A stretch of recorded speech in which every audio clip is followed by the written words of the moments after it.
সত্য সুন্দর। পাওয়ার প্যারেন্টস 2026-এর বিশেষ সম্মাননা অনুষ্ঠানে আমরা আছি। আমরা শুরু থেকে কথা বলছিলাম আসলে এখানে আগত অভিভাবক এবং তাদের সন্তানদের সাথে আমরা কথা বলছিলাম এবং তাদের বিশেষ চাহিদা সম্পন্ন শিশুদের আসলে এই যে চলার পথ এবং তাদের গল্প আমরা শুরু থেকে জানছিলাম। আজকে আমাদের সাথে আরেকজন অভিভাবক আছে এবং তার সন্তান রয়েছেন। আপনি একটু কথা বলতে চাইবো যে আসলে আজকের যে এই অনুষ্ঠানে এসে কেমন লাগছে, কি বলবেন? আলহামদুলিল্লাহ, অনেক ভালো লাগছে। আমার মেয়ে বসুন্ধরা স্পেশাল চিলড্রেন ফাউন্ডেশনের ছাত্রী, ওর নাম হলো আয়রা। এখানে 3 বছর যাবৎ আছি। আলহামদুলিল্লাহ, এই স্কুল থেকে আমাদের বাচ্চাগুলি অনেকভাবে ইমপ্রুভ হয়েছে। অনেক হাইপার ছিল, অনেক হাইপারগুলি কমেছে।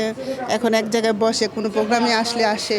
এরকম একটা ভালো একটা প্ল্যাটফর্ম পেয়ে আমরা খুবই আনন্দিত। আর নিউজের উদ্যোগে যে আয়োজনটা, সেই আয়োজনে আসলে আজকে দেখছি যে তারাও এসে ভীষণ খুশি। সেই জায়গা থেকে আসার আগে সে কি বলছিল এবং আপনার কেমন লাগছে? হ্যাঁ, আমার ওদের স্কুলে তো এটেন বাংলা থেকে সেদিন গিয়েছিল নিউজের থেকে।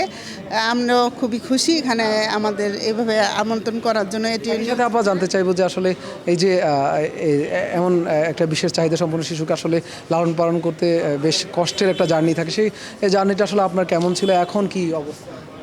এটা তো কষ্টের, ছোটোভাবে বললে শেষ করা যাবে না, তারপর ছোটো করে বলি। এখানে আসা এই পর্যন্ত আসতে আমাদের অনেক কষ্ট হয়েছে। অনেক জায়গায় দৌড়াদৌড়ি করেছি, যে যেখানে বলেছে সেখানে নিয়ে গেছি। বাচ্চার কীভাবে ইমপ্রুভ হবে এরকম অনেক থেরাপি সেন্টারে গিয়েছি। এভাবে করতে করতে অনেক জায়গায় হুচট খেতে খেতে বসুন্ধরা স্পেশাল চিলড্রেন ফাউন্ডেশনে এসে আমি আমার বাচ্চাকে অনেকটাই ইমপ্রুভ করেছি আলহামদুলিল্লাহ।